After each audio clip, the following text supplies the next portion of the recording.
Now we'll count it down.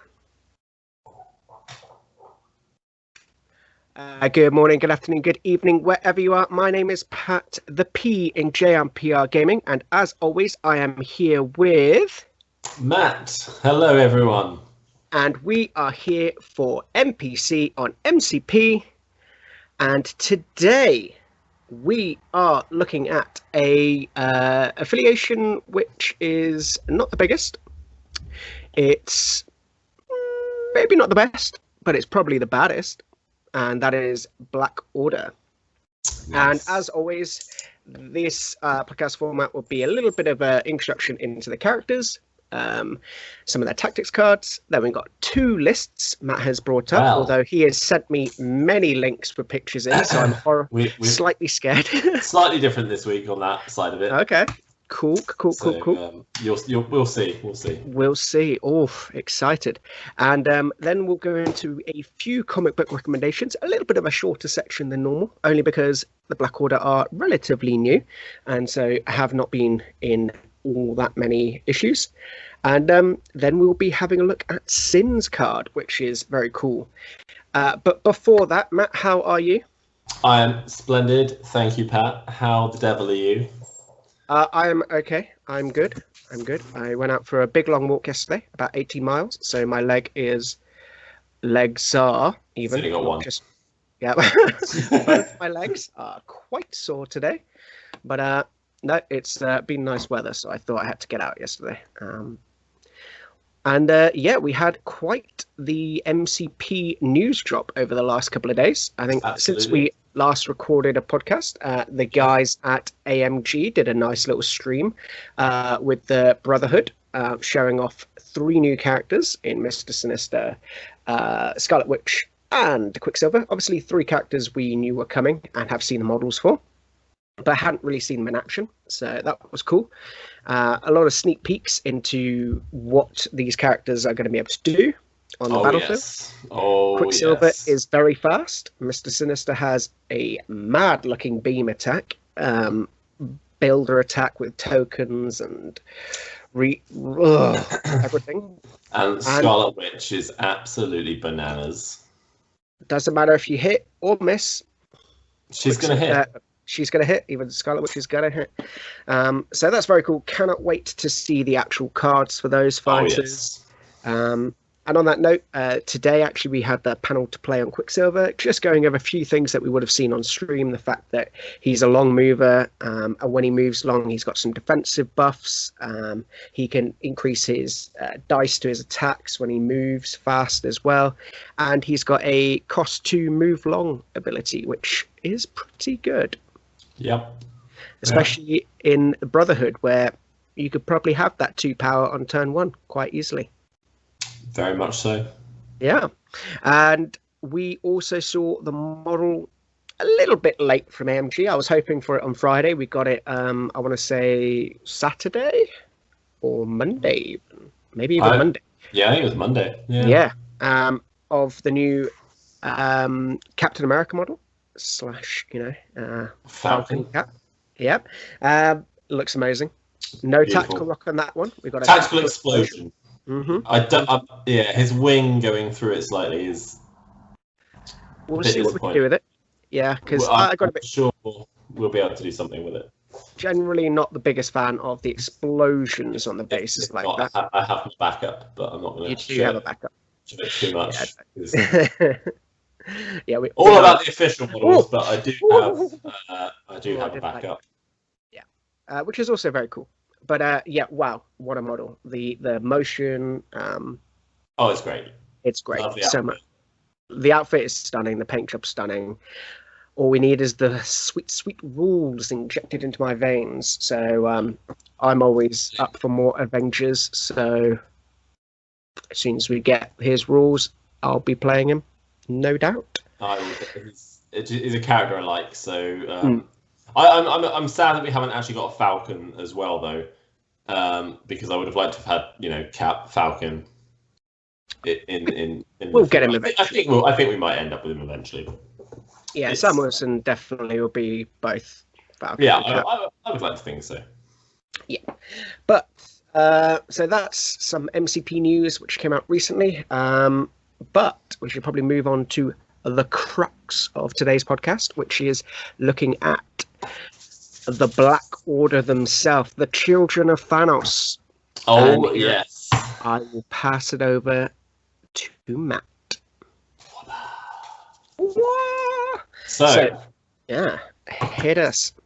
The Black Order, as you have already alluded to, are not the biggest of affiliations. There are a couple of absentees from the current roster compared to the comics. Two big ones. Two big ones for me. One of them I've forgotten the name of. The other one is Black Swan. Supergiant. Supergiant. That's it. I knew it was something stupid. I did know it was a stupid name. But wow. It's harsh. It is stupid. I'm sorry. As names go. Although actually, we're going to see like, these names are. Actually, I think these have got some of the coolest bad guy names going. Actually, yeah, I think they're all right. I think they're all right. So we'll see. So we have got currently 5 affiliated characters in this roster. Mm-hmm. Obviously, the leader of the Black Order is Thanos, the Mad Titan.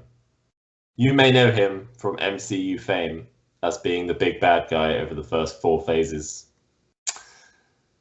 3 phases. We're in phase 4 now. Yeah. So Thanos himself is a 6th threat character. He was our second 6th threat character at the time. We had Hulk. We had Hulk, yeah.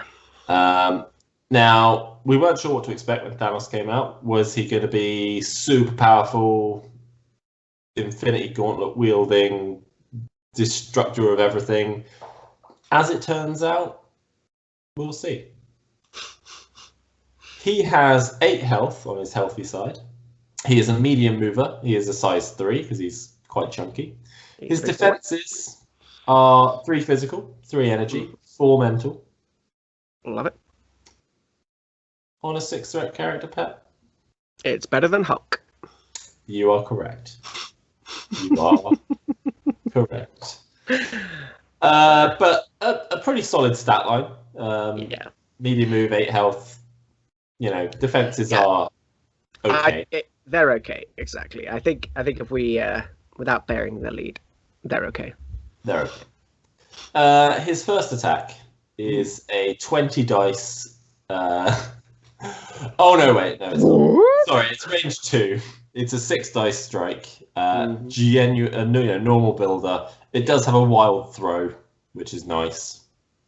All right, so that is a 6 dice builder with a throw on his builder. Oh, yeah. Like that is good. That's a really good attack. Yeah. Not going to argue with that. It's a nice builder. His second attack and last attack, sort of, is a Cosmic Blast. This is range 3, 5 dice, costs no power. Ooh. When creating the dice pool for this attack, this character may spend up to 3 power to add 1 die to the attack roll for each power spent in this way. On a wild, it has Titan's Will. After this attack is resolved, the character pushes the target character away small, and the push character gains the slow special condition. So not an actual spender attack, but it can be if you want it to be for some tasty dice. Causing a slow on a wild and with a push is always nice. I think, I've not seen it used very often. But mainly because he has better things to spend his power on. But on the face of it, if this was on any other card, a range 3, 8 dice builder for 3 with that wild trigger is probably quite good. Yeah, I think so. I think the fact that you can use it just as a 5 dice attack and hope to get the wild as well is pretty good. Like, you don't have to spend anything on it. But yeah, it's fine. Now, we've discussed his leadership in our previous video about leaderships, and I'm going to come back to it in a second. And we'll say this is why he's not necessarily played in affiliation all that much. Not always, definitely. His So what's his he, spell? he has 4 power, sort of 4. He's got several things on his card now. So we have got Cosmic Portal, costs 2 power. Choose another character. That's any character within range 4 of this character, Nice. Yep. and place the chosen character within 2 of its current position. A character can be placed by the superpower only once per turn. Now that's nice. That's a lot of control right there. So 2 thumbs up. you're seeing what Thanos is about straight away. Yeah. It's going to be shifting your characters, your opponent's characters, wherever, whenever you want, basically, for 2 power. Yep.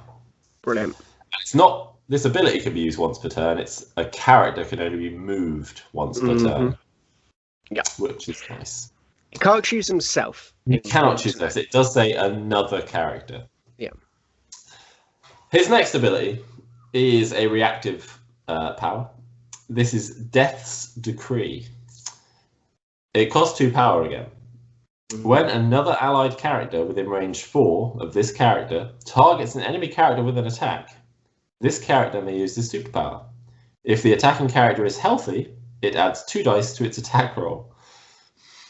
If the attacking character is injured, it adds 4 dice to its attack roll.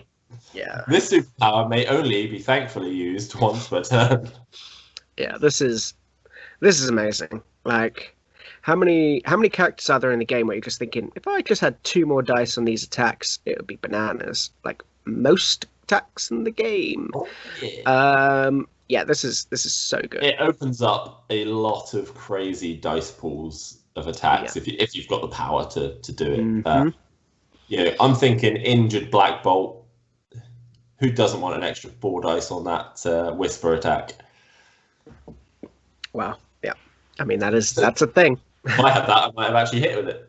That's a thing. Yeah, that's so good. I love Death's Decree. Yeah, no, it's a great ability. It's what really makes Thanos' card. He is very much a control piece, and he buffs the characters around him. Yeah. It was surprising. It was surprising when he came out. Which was a choice. It was a choice. But then when you see the other members, I think you can see kind of why. His last sort of important ability with text and things is that he is a being of immeasurable power. When this character would suffer damage from an enemy attack, reduce the amount of damage suffered by 1, not to a minimum. Additionally, this character may have 2 Infinity Gems rather than the normally allowed 1. He may also use the reactive and active powers of those gems without paying any cost. Yeah. Oh, yeah. Yeah, that's so good. He's the gem bearer of the Mind, Power, Reality, Soul, Space, and Time gem. He is also immune to stun, which is, fine. This is good. He wants that power. He wants that power, exactly. Yeah, that's the one thing that you could think would handicap him quite a lot. Would be having less power, and this he can't be stunned. On his injured side, he goes up a health to 9. So we're looking at a pretty respectable 17 total then, when combined with the being of immeasurable power. Like that is. But he does lose his Cosmic Portal ability. Yeah, that actually won me a game. Yeah, it's huge. So that was actually very, very important. Him not having the Cosmic Portal won me a game once. Now we'll go back to his leadership ability. He has technically 2 leadership abilities because it does change on his injured side. The only leader to have this so far. Yeah, which is cool. It is cool. Unfortunately, they both kind of suck. They're very meh. They are meh. They'll have an effect in game, but they are meh. So on his healthy side, if an enemy character is KO'd, not dazed, KO'd, this character's controlling player scores a VP. Now, if Thanos is healthy and sat at the back, then okay, that is a big chance that that could happen. Also, Thanos is very survivable. Yeah. So you could score a couple VPs off this again before Thanos has really taken too many hits. Yeah. It's definitely possible, and a couple of VPs is going to be useful. 1 or 2 is huge. Yeah, 1 or 2 is huge. Yeah. Especially if you're, in a slightly losing position on objectives, which you could very well be if you're playing Black Order affiliation. Mm-hmm. On his injured side, this changes to during the modified dice step of an attack, an allied character may suffer up to 3 damage, and for each damage suffered, it may reroll one of its attack dice. I don't like it, Matt. Nah. I don't like it. Yeah, no. Obviously, if you kill yourself to do this, the attack step ends, and you don't get to attack. If for whatever reason you decide I'm going to use my last 3 health to get 3 extra rerolls. No damage will go through. Yeah. Yep. Yeah. No. Yeah, I think Thanos is interesting, man. Like, this is a very cool character. I mean, I assume we're going to look at the gems a little bit today as well. We are going to talk about the gems. And that's a massive thing with Thanos, having access to all of them. In fact, let's do that now. Do you want to look straight at the gems now? I'm going to do the gems now. Why not? We'll go to characters in a minute. Yeah, okay, cool. So, oh. Goodness me. We have a fistful of gems. Mm. So, Thanos, the one thing you should say, Thanos only gets 1 power a turn. Yeah. Unless he's got some gems. Obviously, you gain an extra power per gem. Mm-hmm. If you have the power gem, for 1 threat, you would gain another additional power. So you would get 3 power a turn. Yep. If you have the power gem equipped to Thanos. Or any character. Now the power gem is quite nice. It's a free. You don't. Its ability is free apart from the 1 threat. I'm trying to think of other characters that can have it. I think it's Peter Quill. Yes, Star-Lord. Ronan. That's it. Yeah. Yeah. As far as I know, there's no other ones. Yeah. So the next one. Oh wait, I've messed this up. I've got 2 power gems out. Which one am I missing? Which one are you missing? And I'll. I know which one I'm missing. I'll do that one now because I haven't got that one out. The next one is the reality gem. Now, this is another 1 cost. Possibly my favourite. Yeah, it's my favourite too. Because every time you roll dice, you can change 1 skull to a crit, which is really good on those objectives where you have to roll crits to find it, because it gives you a double chance with the skull as well, because it's any dice roll, it's not just attacks. Yeah, and any attack, defense, dodge, or interact. I don't know when there is. Yeah, I don't know if there is another dice roll, but basically, if you're rolling the dice and get a skull, it's only 1 skull though. So it's only 1 skull. Yeah, 1 skull. Not gonna help you. But counting as a crit, huge. Love it. Brilliant. And at 1 cost, it's I love it. It's good. Basically makes Corvus a 5-cost character. We'll move on to that one later. Yeah. Well, I was going to get to that. But yeah. Yeah. No. The next we have the Mind Gem. Another, this is I've used this before on both. It's again 1 threat. Mm-hmm. It does have an ability that costs 2 power to use. Now, bearing in mind if it's on Thanos, it's free. Mm-hmm. This can make Thanos even more controlly. Choose an enemy character within range 3 and advance it short. This superpower may be used only once per turn. Yeah, I like it. This gives you that slight controlling element. Again, on Thanos, it being free, and then he's also Cosmic Portal. Movement shenanigans everywhere. It's like that point that your opponent had two characters on a minute ago. Now they're just both away. They just both walked away. It's really cool. And then we come up to the Soul Gem. Again, a 1 threat stone gem. This has a passive ability. Mm-hmm. Yeah, I remember it. Love it. When an enemy character within range 4 of this character uses an active or reactive superpower, this character gains 1 power. That's it. Yeah, we see this a lot in Strange, just to get that power buff, and it's just as good on Thanos.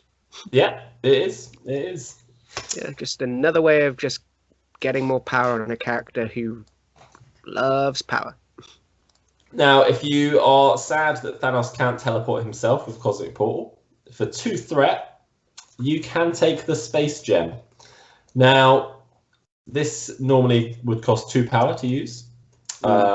You may choose this character or another allied character within range 3, and then place it within range 2 of its current position. This superpower can be used once per turn. This is probably the one I have seen the least. I think yes. This is probably the least used gem because it's expensive. It's 2 threat. It's 2 threat and then 2 power. I would rather take the mind gem and play with my opponent's characters than pay an extra threat and mess with my own. I agree. It's quite a big range within 3 and place it within 2 of its current position. It's really a long way away. But the cost to play I think is a little too high. Unless we see a cheaper character being able to use it, I don't think. I'd rather have a 2 threat character. Agreed. We then have my fave. Well, I mean, it's my favorite from like the comics and things. Okay. And that is the time gem. Yep. And not the I Have Agamotto, because that is not the time gem.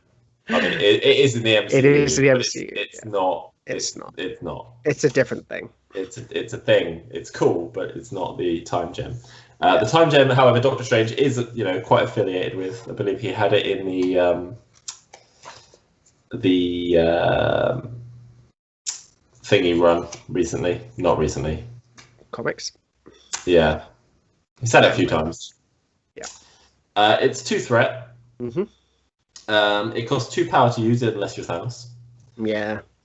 And this character may perform an additional action this activation. This 2 power may be used once per turn. Like, that's just good. In a game where you're only getting 12 activations per character. Yeah. Getting potentially 18 activations. Yeah. And that's if the game goes the whole way and if they live. I think just being able to make the most. Like, I mean, Doctor Strange is also a bearer of the time gem, but the fact that you have to pay 2 to get the extra turn or the extra action really hampers it. Whereas on Thanos, obviously getting for free, much better. And this has seen a massive resurgence recently. Oh yeah, like big stuff. It's cool. Yeah. So that's the gems. Any favorites from you, Pam? I mean, it's got to be Reality Gem. Reality Gem is my favorite, simply because a little bit of dice mitigation. It's low cost. It counts as a crit, means that it can effectively turn what would be a 0 into maybe two hits for the low cost of 1 power. I think it's really good. I think when you look at Thanos specifically, it's the time gem. It's the time gem for me. I think so. Time and maybe mind and maybe soul. Yeah. Soul I obviously really like. I've used quite a lot on Strange, but yeah. But I think time just opens up a lot for Thanos. I mean, I guess power. I guess like the power gem on Thanos isn't bad, like because you want him to be doing Death Decree a lot. So, it's and I've seen power used a lot on Ronan to good. What's the word? Used it well. Yeah, good effect. Yeah, thank you. Yeah, thanks. That's right. Effect. That's the word. We're a team here. We are very much so. Unless we're playing against each other, in which case there's no. Die, damn it. So we're going to look at the next 2 expansions as they came out. So our first one is the husband and wife combo of Corvus Glaive and Proxima Midnight. These guys I have played. I have played Black Order, but I've also used them in other affiliations. So Corvus is a 4 threat character, but generally 5. Because reality gem. He is a 6 health on his healthy side. He's a medium mover with a height of 2. His defenses are the basic 3/3/3. There is some help there. He has a strike of 5 dice. Yep. Range 2. Obviously, no power. It's his builder. It has a wild pierce though, which is always nice. Yeah, very good. Love a Very, pierce. very good. Love a pierce.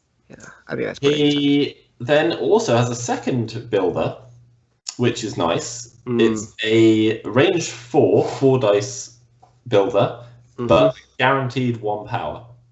Love it. I don't care that it's 4 dice. You get that 1 power guaranteed. How many times have we said it? You know, you just need that 1 power. Just need that 1 power. You can get it. You know, 5 dice against maybe a decent defense. You're like 4 dice energy attack though. I would say, depending on who you're fighting, that's possibly even more chance of getting a damage through. But also, it's a guaranteed power. Yeah. He then has a very, very nice spender. Not the cheapest, but it's got a good range at range 3. It's decent amount of dice with 7 dice, which gets better in a minute. It's 4 power. Okay, not cheap. We're expecting more. However, we then see why. Cool. After this attack is resolved, this character may advance medium. So we're getting a free move out of this attack. Yeah. On a wild, after this attack is resolved, this character may make a strike attack. So you can just straight up get your power back if you roll some decent dice. Oh yeah. And there's some ways to add some extra dice. So on his power, obviously we've got Thanos' death decree. We've got to keep that in mind throughout all of these characters as well. The fact that we're looking at maybe 2, maybe 4 more dice per attack. Corvus has an active power of Glaive's Edge. During the next strike or death blow, not Atom Splitter, this character adds blanks to its successes. That does cost 3 power, but if you are death decreeing, definitely worth it. I agree. I'm going to skip the next one just to go down to Glaive of Immortality, which is a passive ability. When this character would suffer damage from an enemy effect, reduce the amount of damage suffered by 1 to a minimum of 1. So not as good as Thanos's, but it is still some damage reduction, and it's free. It doesn't cost anything. You just reduce your damage. I think that I'm just going to say a blanket because, again, bearing the lead, going to see it on the next 3 characters we talk about afterwards. Yeah. This ability is really good. It effectively is just, it negates one of your opponent's hits like every single time. It's really, really tasty. That's why you might look at the average stat line and think that's slightly below what you'd want on a 4th threat, but really, 100%. I would want the damage reduction over an extra dice in my defense roll. Yeah, of course. I completely agree. But he does have another ability which I think is quite key to the style of play for Blood Orders for Corvus. He is the husband of Proxima Midnight. What a lucky man.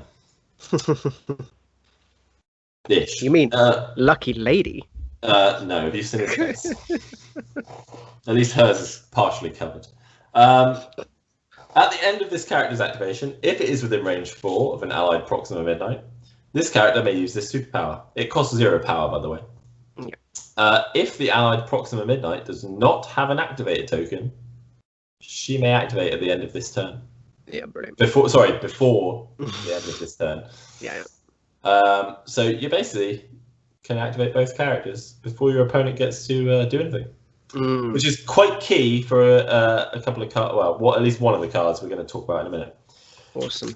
On his injured side, nothing changes. No, nothing changes. No, nothing changes. He is exactly the same. But he can have the reality or the time gem. He can have the reality. We've obviously discussed reality, but he can also have the time gem. Probably not worth it on him. I'm sure someone's done it.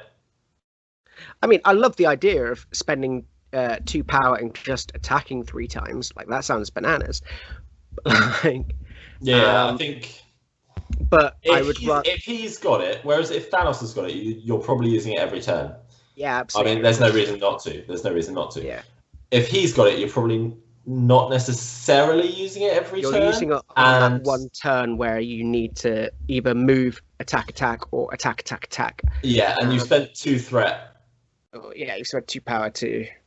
2 threat and 2 power. Yeah. To maybe use it once or twice a game instead of 6 times a game, assuming Thanos is alive the whole game. Whereas the reality gem, I think, what Corvus is in a package is a glaive that just cuts through. Oh, It's literally just a glaive that cuts through your opponent's models. That's why the reality gem is so key. Yeah. He's a bit of a glass cannon, but he's got the damage reduction. Reality gem helps on defense as well. So exactly. The reality gem. That's why we say he's a 4 threat, but generally you don't see him without the reality gem. The reality gem gives him that ability to get the 2 power. Actually, no, wait, his thing's 3 power, so no. Yeah, Glaive's Edge is 3 power, but you can guarantee that 1 power thanks to Atom Splitter to get to 3 power to Glaive's Edge if you really. And you only have to be within range 3 to trigger like Death's Blow as well. So, yeah, definitely. So, his wife. What about his wife? Oh. His wife. So she's only 3 threat. Cool. She's not going to be any more than 3 threat ever. Mm-hmm.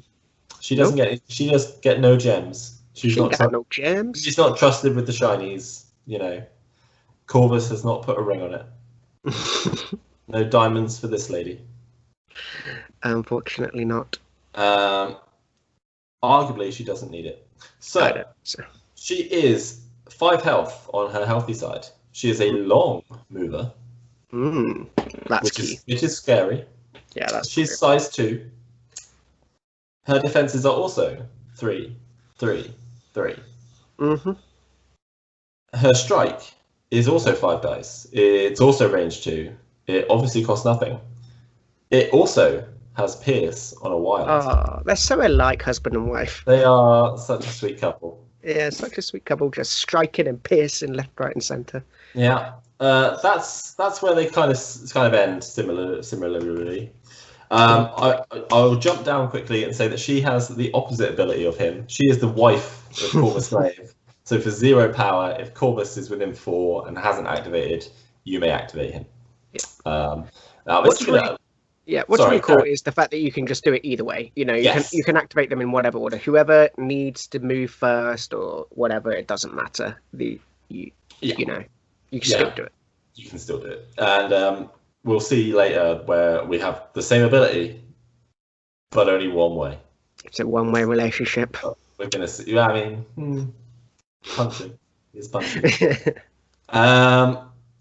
So going back to her attacks, she's got 2 more attacks. So they're both energy this time, not physical. Uh-huh. The first one is her spear throw. It's range 3.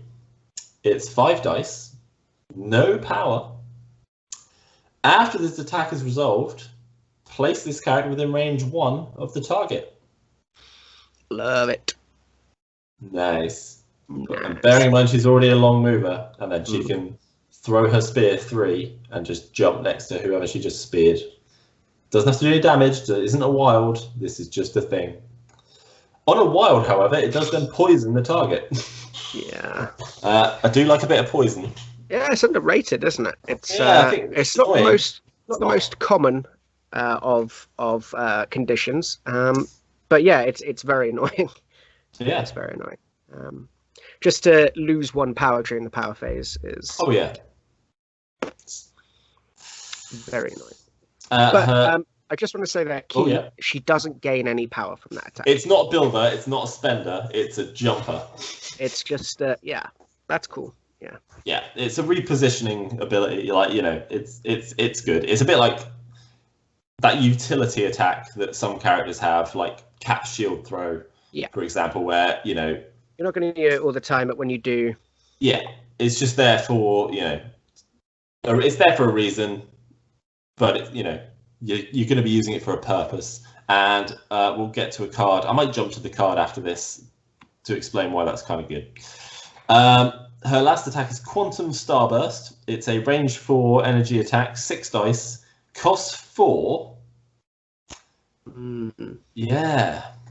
Now Death's Decree, it could be 8, could be 10 dice. Doesn't seem worth it, does it? No, but But you're going to tell me actually, I say it's range 4 as well, though, so that's pretty good. Yeah. Yeah. Now, if this attack deals any damage, which I'd expect it to do something. After this attack is resolved, the target character gains bleed, poison, and stun. Not one or the other. It's all 3. Yeah, that's pretty tasty. I think this attack's really cool. I think this attack's really cool. Your opponent, unless they're Asgard, are going to have to start choosing whether to get rid of these 3 quite annoying conditions. Yeah, you've got the damage, you've got the power reduction, and you've also got the power restriction with stun as well. Do they start shaking these, or do they have a really crippled character for a while? Yeah, it's really tough. It's really tough. You don't want to be spending 2 activations for shaking 2 of these, and then more than likely bleeding at the end of it, still taking damage. I don't know what you do. I've not been in a situation where I've been quantum starbursted, I must admit. But I have to admit, it's not. I don't tend to use it. I haven't really used that attack with her to feel the full. I think the only time I did use it, I think I KO'd for whichever character I hit, so I didn't really get a chance to see what you would do with with all those conditions. So it's a cool attack. Again, 4's expensive. But range 4 with 6 dice, and again, there's ways of adding to that. Yeah. So, so she does have a couple of extra abilities apart from the wife of Corvus Glaive. She's got her reactive ability, Martial Prowess. Right. Cost 2. When this character is targeted by an attack within range 2, it may use this superpower.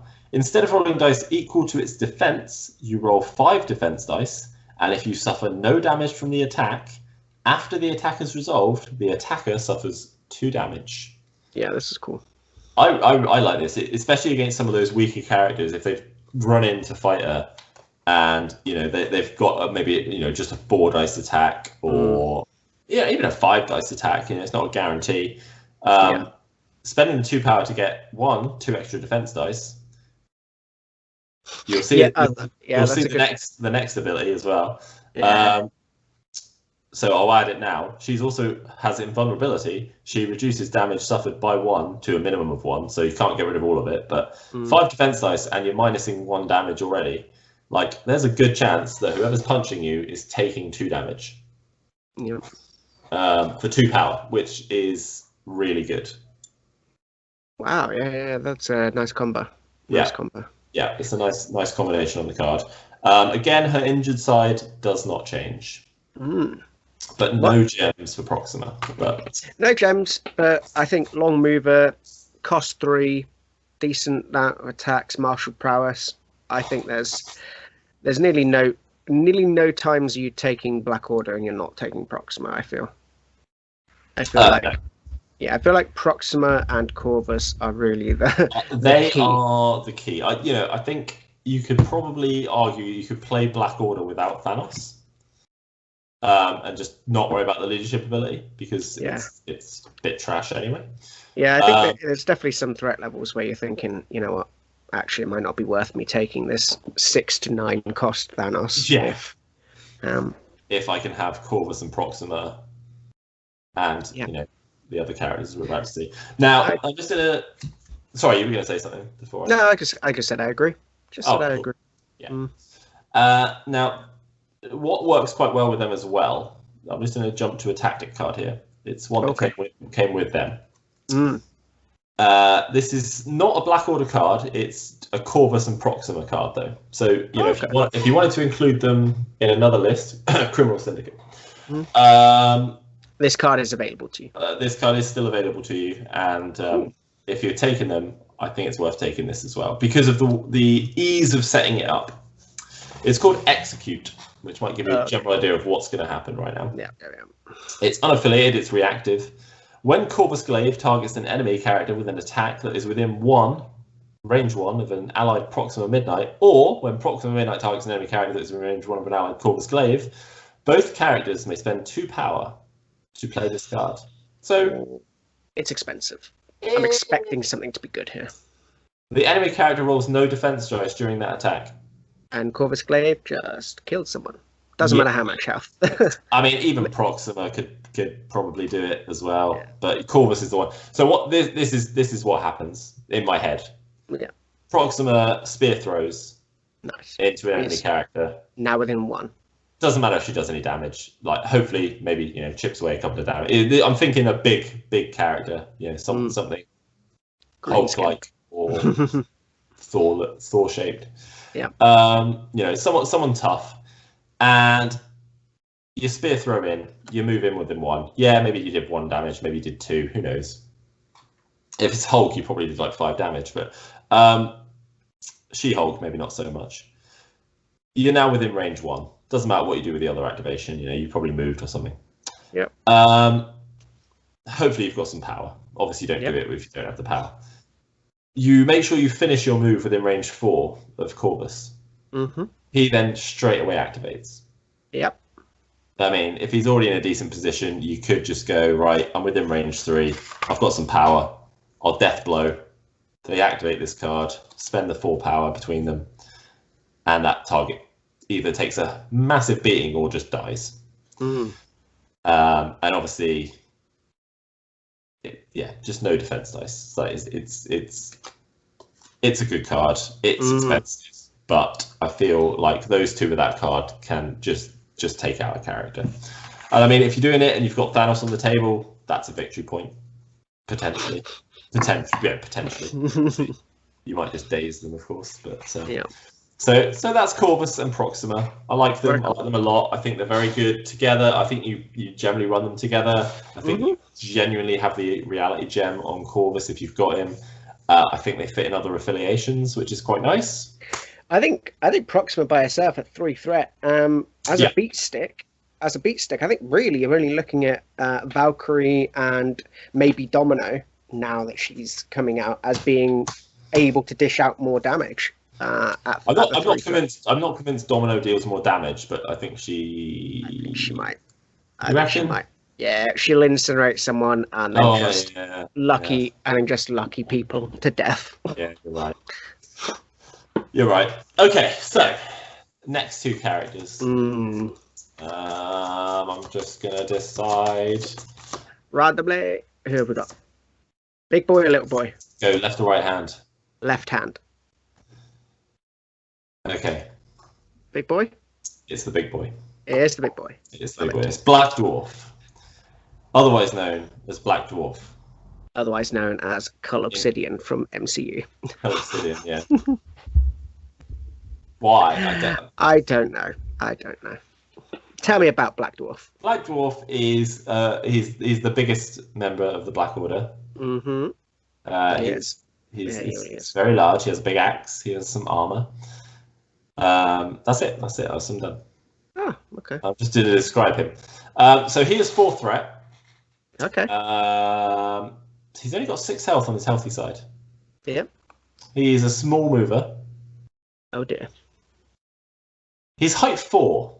Yeah, he's size 4. This is huge. Yeah, he's a big boy. He's a real big boy. His defenses are 4 physical, 3 energy, 3 mental. Okay. Mystic, mental. I don't care. It's both. It's both. He has 2 attacks. They are both physical. The first one is a axe strike. It's range 2. It's 6 dice. It's near 0 power, and this character gains power equal to damage dealt. It's just a basic 6 dice builder. No trigger, nothing. Just 6 dice. Love it. Yeah. Just 6 dice to the head. That's what you're getting. Now his next attack is very aptly named Brutal End. Yeah. It's range 3. Like his arm grows a little bit longer. It's 8 dice. Now I'm just gonna go back to Death's Decree now. Could be 10 dice. Could be 12 dice. It could be 12 because it doesn't change on his injured side. It costs 4 power again. You might see that all of these spenders are costing 4. Yeah. On the plus side, this has a wild trigger of stagger. And we know we love a good stagger. We do love a good stagger, but is there anything less necessary on a on an basically 8 dead dice character. attack. I guess you could field dressing. You could field dressing that character up, and it would still have the stagger token. Yeah, Yes, there are always times when you're just going to get that 2 damage or 1 damage. I'd argue actually having the stagger on there is quite nice because it does. Like, are you gonna spend 4 power to field dress a staggered character? Yeah, it's a really good point. Actually, it just puts that another point on. Like, do you want to do that? Like, do you really want to? So I'm not going to knock it because on 8 dice that should be guaranteed unless you're fighting like Modok, and obviously then you can't get it. But and then it's completely the opposite of guaranteed. It can never happen. So, but they're interesting attacks. Yeah, I mean, they're fairly basic as compared to the last 3 characters. I know actually Thanos is still pretty basic, but. He's a basic boy. He's tough, and he uses his big biceps, and he just chops people up. But tell me about his superpowers. I will. He has 4. I'm going to jump to the bottom one first because this is a Black Order theme, apart from the next character. When this character would suffer, he's got invulnerable skin. They've named it slightly differently on every character, but. It's the same. He reduces damage by 1 to a minimum of 1. Yeah. Which is great. It's good. It's really good when you got that 4 physical defense as well. Yeah. Most attacks in the game are physical, a higher physical defense. He's a really tanky boy. He is very tanky. 6 health, you're thinking, So Black Fury is his next ability. It's an active power. It costs 3. Choose a terrain feature or an enemy character, both of size 4 or less. And within range 2, and throw it medium. This superpower can be used once per turn. Size 4 throw, and at medium. It's a good throw. It's a tasty throw. It's a good real throw. And it's a character or terrain. You can pick up Hulk and throw Hulk away. I mean, he could do it to you as well, but it's fun. Yeah, I like it. I like it. Real good. He has. His next ability, again, it's active. It's Enforced Oblivion. It costs 2. It's an action. Yeah. So this is taking one of your actions. This character makes a move action. The next attack action this character makes adds 2 dice to its attack roll. Now, Pat, it's not a charge. It's not a charge. But when does the charge add 2 dice? I don't care. I'd rather it was a charge. Yeah, I know. I'm trying to defend it. Nah, it's fine. Like, it's useful. Like, if you're out of range. Yeah. Like, if you've got enough power to do it and at a brutal end, you're getting a 10 dice brutal end, but you are relying on that 1 attack to do everything you need, rather than like a charge would obviously be. Imagine if it was charge, it would be this is an action, make a move, and then make your axe strike attack. Yeah. You're getting a 6 dice attack. In this, you're getting either a move and an 8 dice axe strike, which would be a decent builder, or you're doing a move with a 10 dice brutal end. Both are good. Like, both are good. I agree. Doing a charge and then getting another attack afterwards is probably better. Is he? What size base is he on? That is he on the largest base? Have a little look around. I haven't got him to hand. He is on the big base, yeah. The big. Okay, so that mitigates the small movement slightly. I think. Hang on. I need to look. I'll fill the gap. Basically, what I'm trying to say is the fact that he's on a bigger than normal base means that small movement is a little bit mitigated. So you're getting that extra attack from range 2. Maybe you do get it round 2. I don't see a world in which you get this round 1. Your opponent must be very, very aggressive to have moved a character within a small movement and range 2 away. How big is he, Matt? Confirmed. It's the 50 mil base. Yeah, amazing. Yeah, brilliant. Okay. That being said, I just heard some of that where you were talking about the character being, opponent moving. Yeah, I think what I was trying to get at is this is a turn 2 thing, and if it's turn 2 and above beyond thing, it's fine. Like adding 2 dice. It pumps up what he is already very good at. which is now you're right. You're probably not getting this turn 1 because of the power, but you could use Thanos's, like grabby and moving abilities to make it happen turn 1 if you had the power somehow. So it's not out of reach of being possible, but yeah, realistically, turn 2 and above. It's okay. It's okay. This is a nice ability. So he's got a reactive ability. It's Intimidating Presence. When an enemy character within range 2 of this character targets another allied character with an attack, this character means a superpower. This character becomes the target of the attack, regardless of range and line of sight. It costs 2. It's kind of like Bodyguard, except you have to be within range 2 of the attacker rather than the target. We've seen this on Luke Cage now. He's a second person who has this reverse Bodyguard, and it's really good. I mean, Black Dwarf wants to be up in people's grill, and you know what? Burying the lead slightly, he's got a lot of health on both sides. Like 6 health is pretty good for a 4 threat, but you know what? It's even better. 8 health. 8 health. Yeah. So he can take that. He can take a hit, and it's difficult because in Black Order, all your guys are quite tanky. They've all got decent health pools with good defensive tech and with the invulnerable sort of ability across the board. So maybe it doesn't get used the most in this affiliation. But if your Thanos is about to go down, or if your Corvus is about to go down, whoever's about to go down, if you're playing him, like people have been playing him in X-Men just because he's got that big base and you're able to use that Storm's leadership. So we've started seeing him in Criminal Syndicate a bit as well. Criminal Syndicate as well, yeah. And another one where, just being able to take that hit for someone else is fine. It's fine. And we now move on to our final Black Order character. I'm just going to have a blueberry. All right. Just put him in the bin. Wow. So I want to like this character so much. I would like. No, I'm not even going to try. Now this character, I will get a little stat here. I actually wrote some stats down. I completely forgot to mention any of them until now. This is in the season 4 TTS League. This was the 3rd least used character in the league.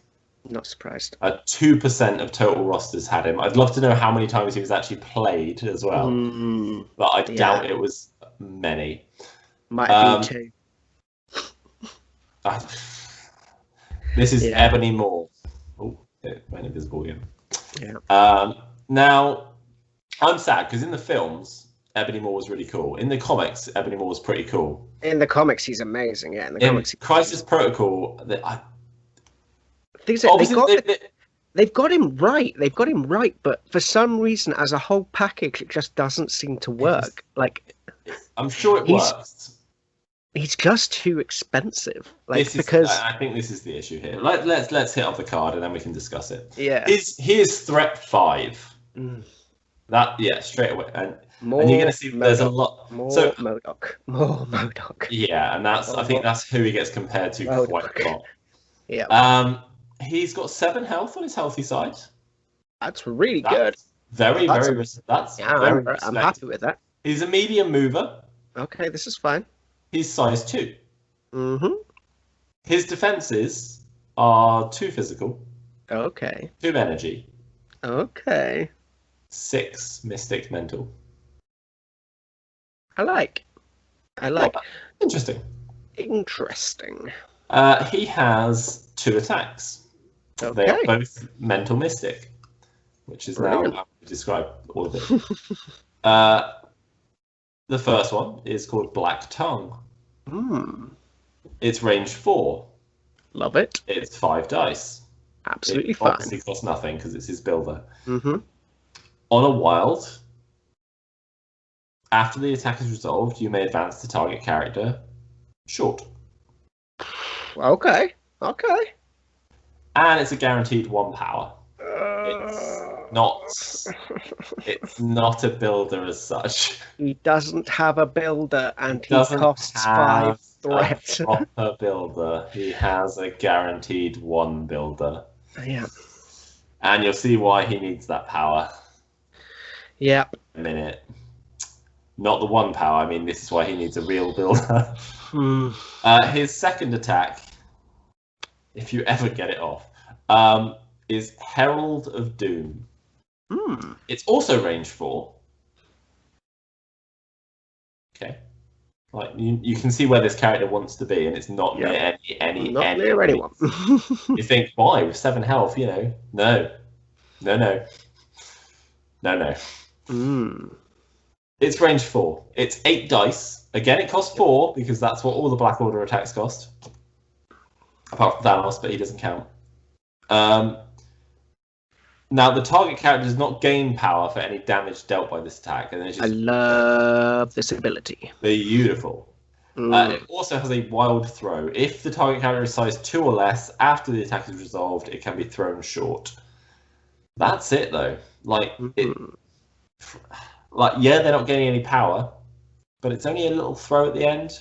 Yeah, and it really is little. You know, size 2, it isn't. Size 2, so you can't hit those big characters with this. It's just picking on the little guys. But then I don't think Moore really wants to be going up against anyone else. He's got some abilities though. Cool. And you'll see why he doesn't have a proper builder in a second. In fact, I'm going to do that now. Okay. He has incredible psychic potential. Does he now? During the power phase, this character gains 2 additional power. Right, so he gets 3 power every turn before gems. Before gems. Before any gems. Spoiler, he can have the mind or space gem. Do you really want to make Ebony Moore any more expensive? The mind gem, maybe. And maybe. Yeah. Maybe. And it's a big maybe. It's a big maybe, but I think he might need it. Okay. To make him... Oh, I don't know. I think it turns him into a mini MODOK, I guess, but you're paying more than MODOK for it. Yeah, you're getting 4 power a turn, but you're instantly spending 2 of that to activate the mind gem. Yeah. So he flies. He's a telekinetic powerhouse, which is an active superpower. It costs 3. Choose an interactive terrain feature size 4 or less within range 3 and throw it long. That's right, his throw is better than Black Dwarf's. Apart from it's not characters. I was about to say, it's terrain only, within 3, throwing it long. This is a really nice throw, actually. Oh, yeah. Like, this is one thing, that's a big tick in the box of Ebony Moore, is this throw here. Like, is it enough? No. However, it is good. I will give him that. Yeah, exactly. Like I said, big tick. It's a big tick. And I feel like they could have made that worse and made him 4 threat. I mean, I'm not joking. It's the one ability that has made me play him twice. I have used Ebony Moore twice before Avengers. That's once more than I. Yeah. Yeah, I mean, I really thought Ebony Moore was going to be cool in Avengers, and you know he was fine, but he died both games, and the reason for is we'll move on to in a minute. Now he does have his reactive ability, which is 2 power. When this character is targeted by an attack or would make a dodge roll, you may use 2 power. And you probably guessed it, you use his mystic defense to defend or dodge instead of physical or energy. That's very nice, 6 dice defense. We've seen it on Magneto, we've seen it on other characters as well. This was the first character to have this ability. He was the first character to have this kind of thing. And he needs it. He doesn't get the damage reduction that everyone else gets in Black Order. So when you do get injured... Don't tell me. It stays the same? Nothing much changes. Oh, amazing. Thanks. Moving on. Apart from his health. Okay, goes up. Yeah, obviously, the frail old wizard goes... The frail space wizard. The frail space wizard goes from 7 threat, 7 stamina, to 4. Yeah, this is why, we've seen this in, again, it's another one of those things where we've seen it on a character like MODOK. Yeah, but he has 10. He has 10. He has 10. Oh, man, he has 10 and much worse defenses, but no, like I said, I want to stand up. I've wanted to stand up for Ebony Maw. When you look at this stat line and you look at this, and particularly in an affiliation that I played a lot of Avengers, we don't have access to mental mystic attacks. And I thought, let's just chuck Ebony Maw in there. Boy, would I rather have two characters, a threat 3 and a threat 2, than over Ebony Maw, because that's like Hawkeye, really, right? You know. Yeah, and I would much like Hawkeye's going to do the same thing as Ebony Maw, just sit on the back point and ping people off. Yeah. And then you've got this long mover who can also do something else, and extra activations. Oh, like it's rough. Ebony Maw, unfortunately, has definitely got the short end of the stick when it comes to this affiliation. And in general, I think the game, Yeah. And I think we've seen that. He's one of the least popular characters, like I said. He doesn't get played a lot. I'd love to see him have a bit of a resurgence. You know, maybe something will come out that makes him a bit more playable. But at the moment, I just don't see how something can make this character better. Because, like you say, you look at the individual pieces and you're thinking, this is going to be good. Like, general discussion was, I remember when this card was spoiled, power creep. It's better than MODOK. Better than MODOK. Look at that. He gets 3 power return and mystic attacks. Nah, just turns out a fly swatter can just take Ebony Maw down. And a gentle breeze. Yeah, I mean, in the MCU, he was basically beaten by a cloak. So. Yeah. I mean, this is the thing, isn't it? It's always difficult in a game like this with a character who is so obviously like not a fighter. Yeah. And has no real abilities other than the fact that he has a very big brain and can use it. He's a space wizard. Now, there is a tactics card. Yeah. He does have his own card. And I actually quite like this card. It's expensive. No, it's not. Yes, it is. But it's actually not worth playing, but good. It's called... It also has him beating up Doctor Strange on it. Now, it's a reactive card. When an enemy character within range 5 of Ebony Maw spends 1 or more power to use an active or reactive superpower, Ebony Maw can spend 3 power, which he should have, because he's not going to do anything else with it. Hey, he's going to be throwing buildings around. That's true, yeah. The enemy superpower has no effect, cannot be used again for the rest of this turn. Not rest of the round, just the turn. It's the rest of the turn, not the rest of the round. So it's the better one. It's the better way. But the character still spends the power cost of that superpower and is considered to have used it. So if there are any superpowers which are like once per activation or whatever, you've still used it even though you didn't get any of the abilities. I mean, you can shut off Bodyguard. You can shut off a charge. Yeah. You can shut off many things. Doctor Strange's defensive abilities. Yeah, and that's basically what's pictured on the card. So which is cool. The problem with this card, and the reason it is not played very often, is you must take Ebony Maw. And unfortunately...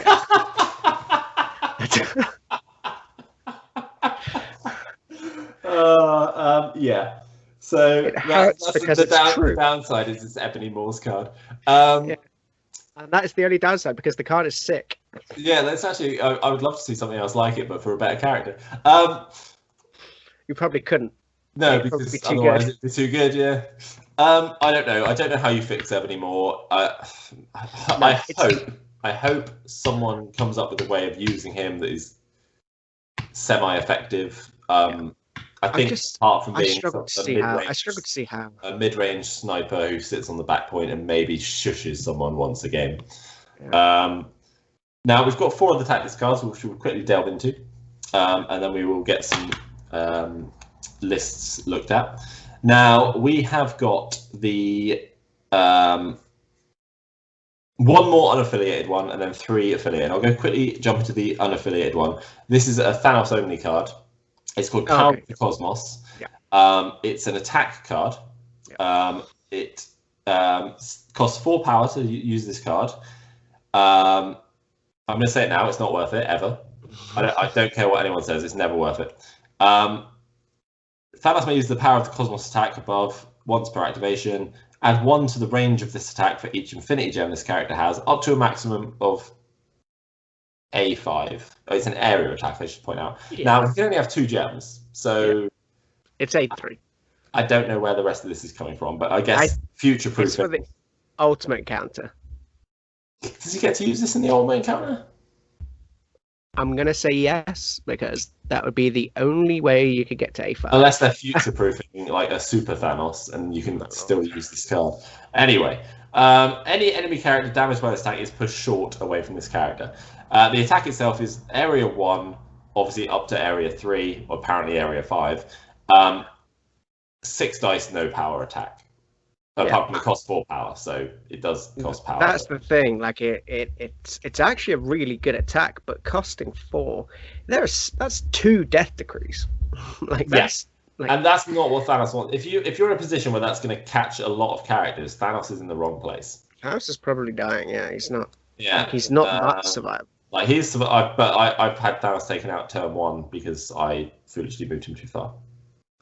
Shut up, Pat. 3 attacks. I genuinely thought he was going to be more survivable than that, but he wasn't. Yeah. So then we got 3 Black Order cards. We've got, and they're actually all really good. Really good. Yeah. Really good cards. I would say they've got some of the best, apart from like Web Warriors. I would say the Black Order cards are right up there in terms of. I think one of them on Black Orders is so good. One of them is basically a must take. I think, must take, especially if you're taking a character like Black Dwarf. Yeah. So we've got Price of Failure. This is Black Order. It's an active card. Choose an injured allied character to play this card. Other allied characters gain 3 power. The chosen character is KO'd.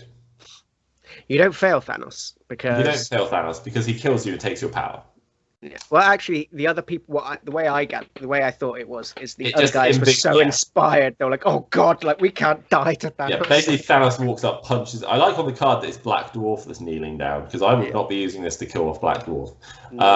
But unless he's maybe on 1 health. But if you've got a very injured character and your other characters are going to make use of the power, just knock them out and share some power around. It's way better than it's like a super advanced R&D. That kills off the character you just used. We then have Blood to Spare. Black Order, reactive. When a Black Order character would be dazed by an enemy effect, it may spend 3 power to play this card. If it's just been dazed, it's probably got 3 power. As we've seen from the cards, they're pretty tanky. This character immediately performs an attack action. Doesn't, you can, if you've got more power, you can be one of their better ones. Before gaining the dazed token. If the attack results in the character removing damage, it is not dazed. Now, none of their attacks do that yet, so again, that might be some future proofing. Results removing damage. None of the Black Order characters have that, so Black Swan. I don't know enough about the characters to know if they would have some sort of absorption ability, but Yeah. Well, I mean, Supergiant is just a telepath. So probably not. Black Swan, like, I seem to think that she was also just a telepath, but in like a weird way that she like put like viruses into people's heads and stuff. So maybe she would have a heal or something. Maybe. Yeah. No. That's the mutant Black Swan. There's like more Black Swans than you care to admit. What is because the other one's from the other universe. She's the lone survivor from another universe. I think she's just like Superman. Oh, okay. In the sense that she can fly, has strength, and I just remember her firing laser beams from her eyes. So okay, well, who knows? They future-proofed it just in case. Maybe, I don't know. Maybe there's an attack action. I don't know. Yeah, it's a solid card. Worth taking if you're playing a sort of a fighting, brawly list, which you probably are if you play Black Order. Ooh, so a quick Google. Just want to jump in there. Oh yeah. Google. Just check that Supergiant Powers. Supergiant has telepathic abilities that allow her to mind control anyone and feed on their intellect. Well, there we go. Confirmed. Supergiant is coming at some point. Yeah, they're future-proofed. And Blood to Spare is going to be really good on him. Her. That's what I meant. Shh. Tell me about the last one. The last card is probably the must-take for Black Order. We have the Mothership. It's not called the Mothership, it's just called Mothership, but I'm calling it Mothership. Again, it's got some nice... I really like the artwork on these cards. This is a Black Order active card. 2 Black Order characters may both spend 2 power to play this card. Place one of the 2 characters not holding an objective token within range 1 of the other. So this is good if Proxima wants to drag Thanos or Black Dwarf up the board, or even Corvus. There's no range limit on it. They can be opposite sides of the table and just boop. Solid card. I think most people will be taking that. Yeah, I think this is really good with Black Dwarf. Black Dwarf is that slow mover that wants to be up and about. You've got Corvus and Proxima, who are slightly more maneuverable, could be getting into the thick of things. Will probably definitely have the power. If you really hate Ebony, you could just teleport him up into the fight. Die, damn it, just do something. But yeah, I think the characters are all good. They're all very powerful in their own way. They're all reasonably expensive. The one absentee I was thinking, because I was pretty sure Nebula was going to be on the Black Order, but they definitely seem to be going more down the comic book route, which is fine. And in the comic books, Nebula isn't really much to do with the Black Order. However, in the films, I would have thought, just for a bit of list building flexibility, having a 2-threat would have been good. Obviously, we got the omissions of Supergiant and Black Swan. I think they might be a duo coming at some point in the future. That would be very cool. But the only other character who I could have thought would have been in Black Order is Hela, and I think that would have been kind of cool. She has worked for the Black Order before, particularly in a comic run I'll talk about in a minute. But would she be used in Black Order? I mean, it would have been nice for her to have another home. True. A slightly cheaper Ebony Maw, in the sense that it's a character more usable. A character that you're going to be having mystic attacks, but instead of at 5-threat, it's 4-threat, more defense. Good shout, actually. That's a good shout. Maybe be an update one day. Maybe Hela will get a new home in Black Order. Yeah. But why don't you show us some lists, and then we can break them down a little bit? Yeah. So what we're going to do is something a little bit different. Because list building in Black Order is an interesting one, isn't it? Because you have to, not only have you got the characters, but you've obviously got all the gems that you're thinking about. Yeah. So what I've chucked up here is my fun, casual, and it's fun because Ebony's in it. So I wasn't taking it too seriously. So yeah, we've got Thanos, we've got Black, we've got all the characters. I then have chucked in 4 of the gems with Time, Soul, Mind, and Reality. Yep. Space and Power didn't quite make the cut. Now you could quite easily put Power in if you wanted to. I would possibly drop the Mind gem if you wanted to take Power. The reason being, I think Nebula is handy to have in this list. One, it's still thematic, because it's, she's still there. She's a daughter MCU. of Thanos, after all. Yep. And having a 2-threat character is quite nice as well. Yeah. So, makes list building much easier. Yeah. We still want these lists to be playable. Like, you still want to... Yes, absolutely. They're fun, but you want to, you're never going to take Ebony, let's face it. Now... there's not much else to say about it, really. It's pretty obvious that you're generally going to be using Thanos, Corvus, and Proxima, and then depending on the threat level, maybe someone else. A couple of gems, Reality on Corvus, Time on Thanos, at least. Possibly also Mind on Thanos. Or the Power gem, if you've got the Power gem.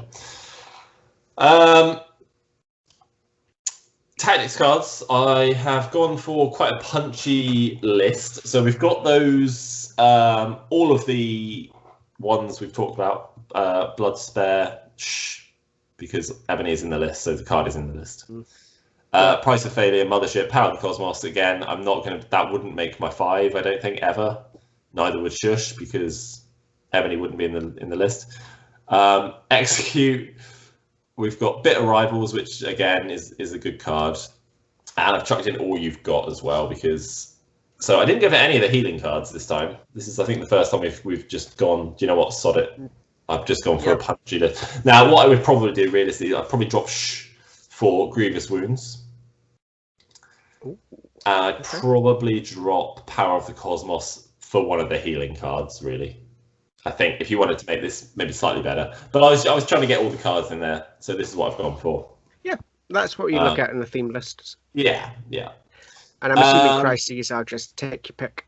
Crises, no, I not quite actually. So I like you've gone for very punchy ones. I see. I have, funnily enough, yes.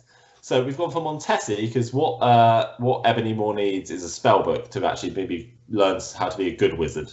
So he can pick up the back spell book and then not do anything with it. And have an energy attack. But he won't be using it because he'll be sat in the back reading the book. Now, obviously, hammers, because what you need in this list is some more punchy characters. So I was thinking like Black Dwarf with 4 hammers and a Death's Decree. That would brutally end anyone. Yeah, what's the most you could get? 8, 12, 16 dice? Like 16 dice on an injured Black Dwarf? I mean, then, you know... then the stagger really is pointless. Yeah, then yeah. Now, I've got Alien Ship Crashes in Downtown just because it's 20 threat. And I didn't want to put Terrigen in because I don't think they really want to be poisoned. Nope. So Alien Ship makes it purely for the 20 threat. Also, because it's the random, grab. What I find, what it can do is if the enemy characters come forward trying to get it, then and they don't find it straight away, they're setting themselves up in the middle of the board to be punched. So they're coming to you. Yeah. That was my thinking. Yeah, I actually like that. Thanks. The downside is they might grab it and run, but then you've got Proxima who can pretty good at hunting them down. I've got Demons because it's an EMAP. Now, the reason that it's not too bad in Black Order is because of all those characters reducing the damage anyway. So the downside of losing that 1 dice is kind of offset by the fact that you're reducing the damage by 1 on all of them anyway.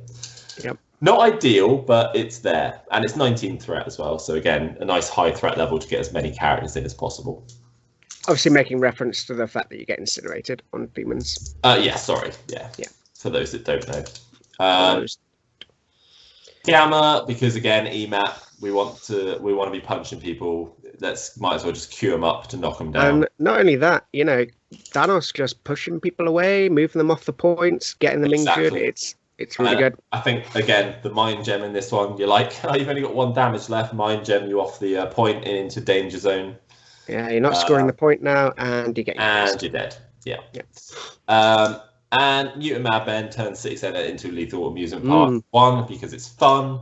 I really like it. It requires physical defense, and you're quite healthy on physical defense on these guys to capture the traps. And again, you can just move people. I also thought actually on this one you could move people into your trap.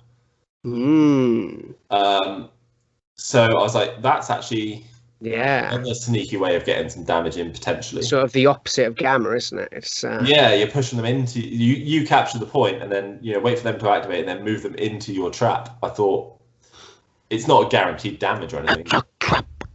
It's a trap. So I thought that was something worth considering. Sneaky. So moving along now, what I've got is 3 lists here. Of sort of the progression of Black Order. They're lists done by other people. Now I've got to get the right one first. So this one here is a Defenders Black Order list. This one came second in the season 3. Oh, very cool. Yeah. So this is going back a bit. You can see when you look at the tactics cards, how much has changed in the game since this won anything. Well, I didn't win; it came second. Very good. Now, it's a pretty cool list. I'm not going to spend too much time talking about it too much, but you've got your Thanos, you've got Doctor Strange, Corvus, Proxima. You've got Zemo for some rerolls. I think Zemo being in Black Order is pretty strong because he's dishing out some much needed rerolls. He's also a long mover. They've got obviously Okoye, Valkyrie, and Wong to make up sort of more of the defenders side of it. I guess Okoye bodyguarding Thanos. Not really sure where you would use Okoye in that, but I'm assuming bodyguarding some of the tough characters. You don't have Ebony, obviously. You don't have Black Dwarf. If you're playing the Black Order side of it, you're probably going Thanos, Proxima, Corvus, Reality, Mind, and Zemo. No time gem on Thanos, interestingly, on that one. Yeah, this was pre people working out that the time gem is disgusting on Thanos. Cards there, obviously you've got Drop Off, which is gone now. I mean, we can look at these and just say this was the most powerful group of cards you could play at this time. At the time, and the crises, not all of them are out at this point. But it's even then it's quite similar to you in the sense that you've picked half of them in your fluffy list. So cool. I think the herbs is in there for the defenders part of the list, not the Black Order part. Yeah, I would have to agree. Now, this was from a tournament a couple of months ago. This was Cookie's list. This is slightly outdated now in terms of that it's now got 3 restricted cards. But not too dissimilar from my fluffy list in these cards. Disarm is one I would definitely consider. Grievous Wounds is obviously one I mentioned. Obviously, it's got 2 heal cards, which and it's got all you've got. I would obviously drop one of these, probably for what's the card? Price of Failure, maybe. Yeah. Okay. Yeah. Just giving that extra power. Get some extra power in there. List-wise, you've got Zemo in there again. You've got Nebula in there, which I think is strong. Wong in there is interesting, but obviously that heal. It's the heal. Yeah. It's the heal. Like, you can see these lists are trying to keep these characters healthy to do as much damage as possible. I think they are quite punchy lists. You've got more gems in this one as well. This one has the power and the time. So you can really customize like how you're going up against people. Crises, probably more of the same, I'm assuming. Very similar actually. This said Terrigen, so this is relatively Terrigen though. I think that's risky. Like, I guess he's going to try and maximize the option of getting a 20 threat, but I do feel 20. I do feel Terrigen could be risky on them, but I mean, you can just avoid it. You can also just avoid it, but arguably giving up some VPs. So giving up some VPs will just puncture the people who are on it. That is also true. And then we've got Wargamer Dad's Counter-Strike Black Order list. So he's talked about this before. So this is Web Warriors and Black Order. So Thanos, Corvus, Proxima. I think we're seeing a theme here with those 3. They're the main 3. And again, he has said that basically his 17 is Thanos, Corvus, Proxima, Reality Time, Mind. Is that all? Is it all 3? Now adding 3, 4, 5, 6, 13. Yeah. So all 3 gems. So and then he can obviously add Okoye, add anyone, or drop various things. And at a lower threat, he can also just play Web Warriors as well. Yeah. So because in that Web Warriors, he's just got a 10-point core of Miles, Ghost Spider, and Venom. And you know what? When you're adding Corvus into that list, it adds a lot of punch.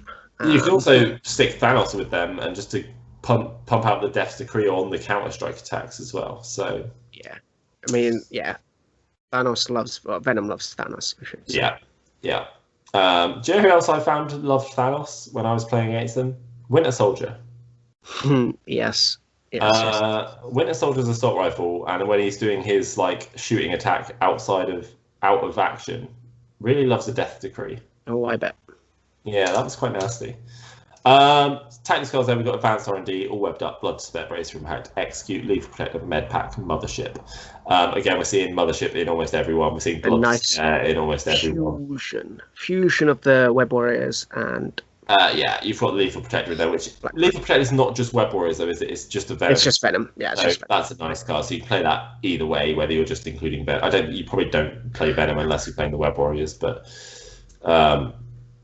realistically, it will be quite expensive. Yeah, you're not playing Venom unless it's Web Warriors, but all webbed up, great card. Advanced R&D, spread out that power where you want it. Thanos would be getting three power a turn, so yeah, this is cool. What prices I like did it. Wargaming Prices wise, looking at more of the same actually.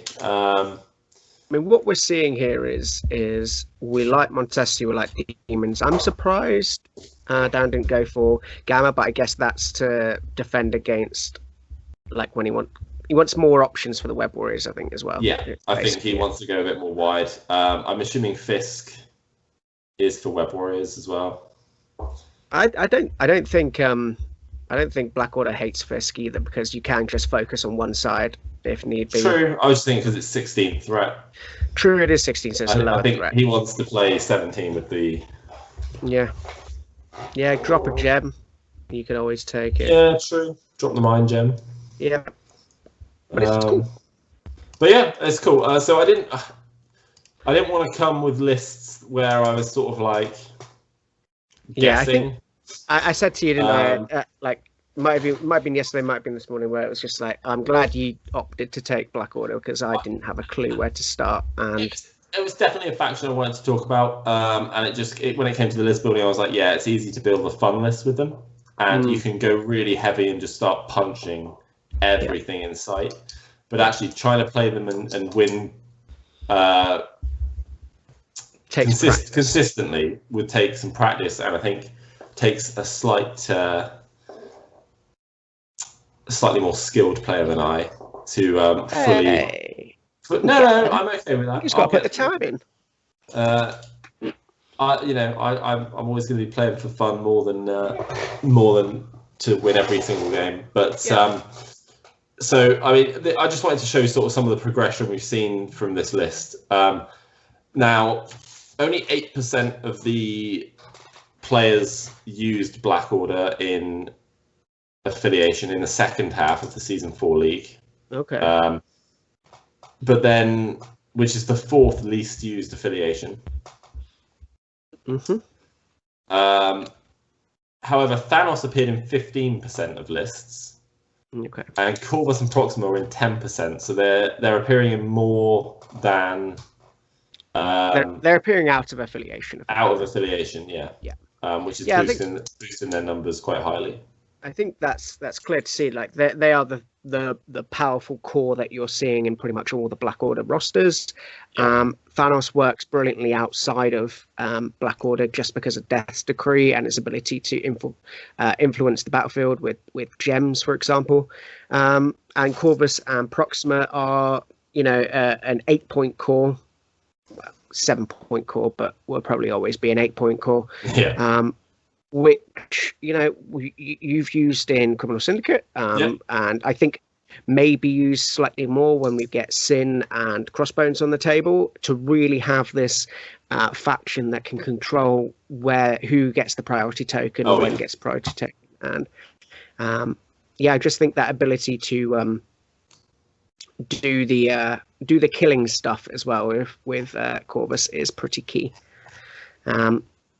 But I think that's cool. I think they're cool. We should probably, like I said, this is the part of the sort of chat where I tend to talk about the comic books. Oh yeah, a little bit more. And the comic books themselves, it's difficult because they really didn't appear before 2013 in Jonathan Hickman and Mike Diodota's Avengers run. and New Avengers moving on to Infinity. Obviously, Thanos has been around for years and years, but the team of the Black Order, in the sense that you've got those characters, yeah, they were all created by Jonathan Hickman and Mike Deodato. So that's Corvus, Glaive, Proxima Midnight, Black Dwarf, Evermore, Supergiant, Black Swan. They are basically just Thanos's more powerful lackeys. And obviously, we did see them in Avengers Infinity War and Endgame. When it comes to comic book recommendations, really the first place to start would be, I've talked about it, Avengers, New Avengers.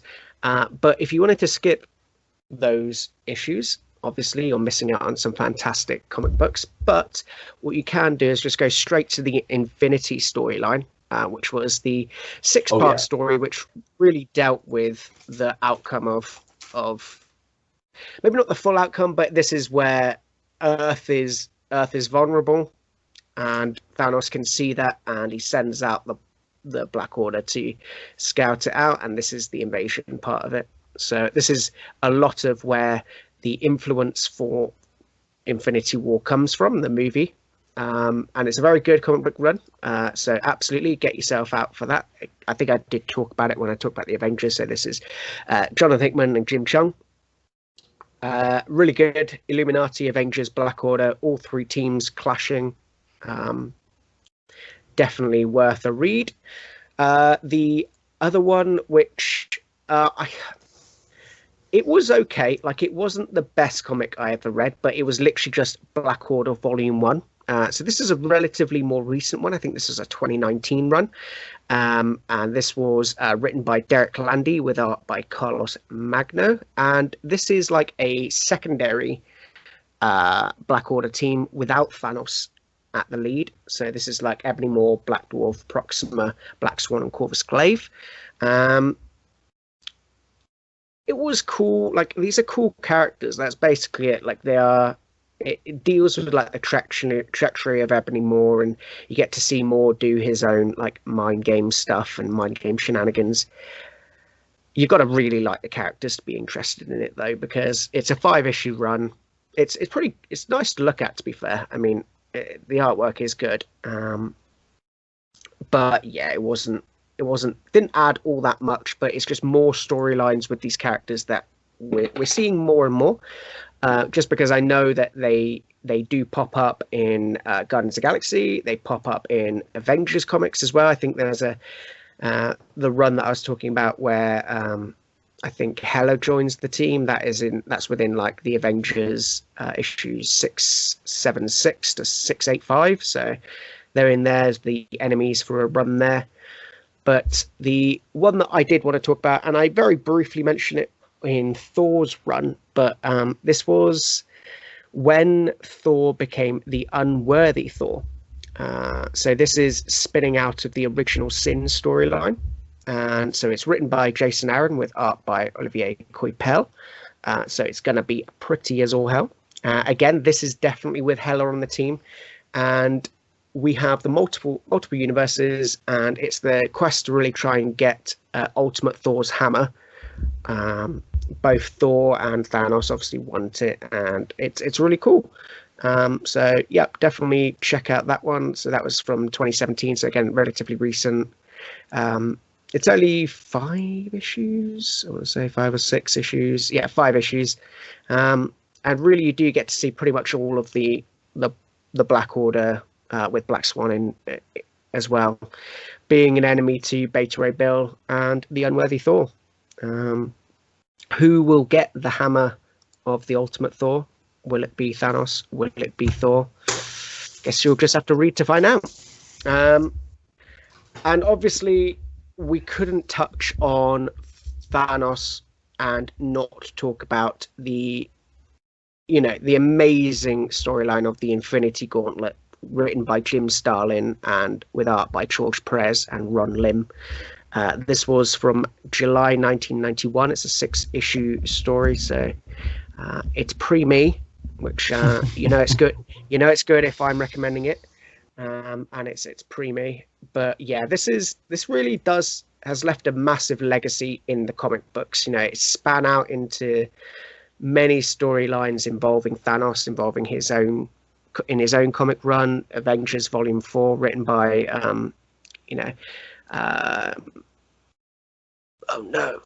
Jonathan Hickman, brain fart, my favorite, and Secret Wars. Basically, everything comes back to the Gauntlet and the power of the Infinity Stones. The MCU, Thanos, Infinity War, it really is just it's had a massive legacy. It's left a massive legacy, I should say, and it really is one of those books that I think if you are a Marvel fan, you probably should check. It's just Thanos wanting to where it differs from the MCU Thanos is we have Mistress Death in this one, who is the character that Thanos is in love with and is trying to win the affection of.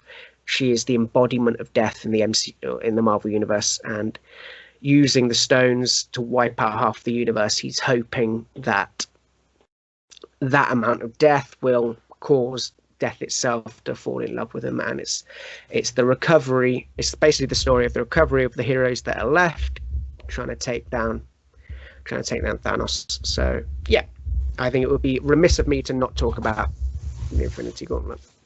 I like it. Yeah. So yeah, I don't think there's really much could have missed there, but if there have, let me know. Because like I said, Black Order, I want to read more Black Order, which is probably the main reason I picked up that limited run. Even if I wasn't that enamored by the first 2 issues, I picked up the rest of them. Yeah, I enjoyed seeing in the new Thanos run. Yeah, newish Thanos run in issue 1 where he comes back and Corvus is kind of in charge of the planet and he's like, I'm going to take over now, and Corvus is like, nah. And Thanos is like, fight me. Yep. And then, needless to say, it doesn't go well for Corvus. Corvus is invulnerable. He's immortal while his glaive. So Thanos just shatters his glaive and then is merciful by allowing Corvus to kill himself. Yeah. Which is pretty cool. I liked it. Yeah. I can't remember which run it was. I think it was also in this Thanos run. And I can't remember if it's a vision or if it actually happens, where Thanos is like in the Avengers. Like he's had a vision of himself in the Avengers. And then he rejects the vision and squashes Sam Wilson's head between his hands. Okay. I can't remember if that like happened or if it was just like a vision. Were you having a fever dream, Matt? No, it actually happened. You literally see him crush Sam Wilson's head as Captain America. And he like shouts something like, "I am Thanos and I am power" or something like that. Yeah, it's pretty cool. So we are now. That's a nice little wrap up, little bow on the Black Order, and we move on to finally having a little look at Sin. So should I take this one? Yeah, go for it. So I would if my computer didn't just freeze. Oh, no, nice. There we go. No, it's all good. So we have Sin. Sin is she's not out yet, is she? She should be out She should be out in the next couple of weeks, according to our supplier. So Cynthia Schmidt. She is a 3-threat. Schmidt, you say? Schmidt, I do say. She is a 3-threat, size 2, medium move, 4 health on a healthy side, with defenses across the board of 3 physical, 3 energy, and 4 mystic. So yeah, that's an interesting stat line. That 4 stamina really does jump out to me quite a lot there. And the 4 mystic, it's good. It's okay. We got attacks. She has 2, both physical. The first one being automatic pistol, range 3, 4 dice. Now, have you seen the fact that it costs 4? I do know that this is a misprint. Yes, this is a misprint. Yeah, there's no this card. If that was printed as real, she'd be the most unplayable character in the game. Can you imagine? It's So like, she can attack by turn 4. Yeah. Yeah, it costs 0. After the attack is resolved, this character gains 1 power. So it's not the traditional builder; it's a guaranteed power, however, which is really nice when you have rapid fire. After this attack is resolved, this character may make 1 additional automatic pistol attack. This additional attack must target the original target character. The additional attack does not have the rapid fire special rule. Now, we've seen this attack before, and it is good. It's fine. Yeah, I mean, range 3, 4 dice, but getting that second attack, if you've got any way to give her extra dice, I like it.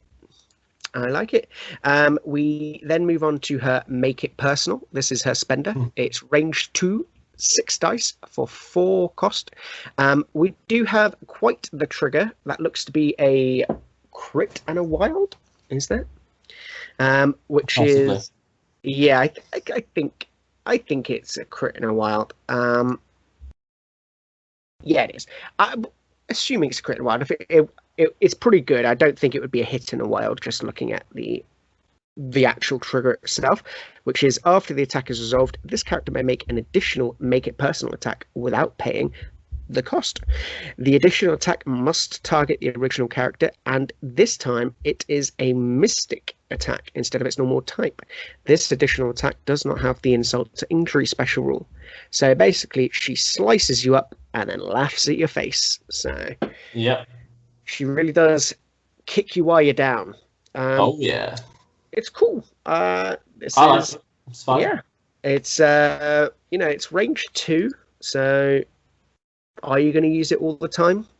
Probably not. It costs 4. Another tick in the box. Probably not going to use it all the time. But becoming Mystic is pretty tasty. You just need to get that crit in a wild, which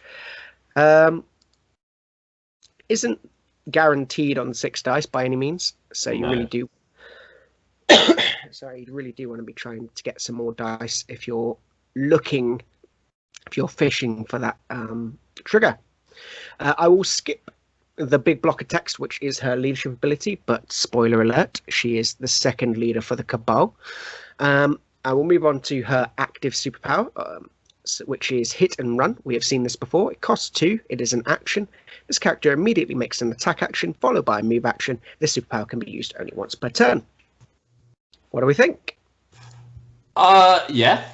Hit and Run. I love it. I think it's really good. I think it's really good when you have the rapid fire attack of automatic pistol. Yeah. It basically means that as long as you don't kill them with that first automatic pistol attack, you're getting the power that you've invested in it back. Yeah. Now this is where she's slightly better than Bullseye with his Hit and Run because she has stealth. She's slightly better than Bullseye, guys. Yeah, just slightly. Her Hit and Run's more effective because of her stealth. So she can attack with Hit and Run and then get back out within stealth range. Yep. Whereas obviously Bullseye doesn't have the stealth. Mm-hmm. Yeah, and that's burying the lead slightly, but one of her passives... I did jump ahead slightly there. One of her passives is stealth, so obviously must be within 3 to target Sin with an attack, which is really nice. That sort of makes her a little bit more survivable with that 4 stamina on her healthy side. Her other passive is Heir to the Wicked. When this character is damaged by an enemy or allied effect, after the attack is resolved, if it is not dazed, it gains 1 power. So it really helps. Whose Heir is she? Whose Heir is she? Yeah, sorry. I was like, Heir? Yeah. Well, she is the daughter of one Johann Schmidt. I know that name. The Red Skull. Oh yes. Yeah. And she's just so that's why she's all. Yeah, she really is. If maybe more. So yeah, this ability is neat. I mean, I'll move on to her injured side now, which is nothing really changes other than the fact that she goes up to 6 stamina. So that 4-6 split is a little bit different compared to what we normally see. We normally see 5-5. Would I preferred 5-5? Obviously, I think everyone would have. But having it just is. I mean, the fact that you can maybe not quite easily, but quite reliably daze her if you get closer to Yeah, her. yeah. Obviously, stealth helps mitigating that, and hit and run helps. But four stamina is less than we'd like to see, especially when she could be your leader. This is also true. She does have a reactive superpower, which is Partners in Crime. This costs 0 power at the end of this character's activation. If it is within 4 of an allied crossbones, this character may use this superpower.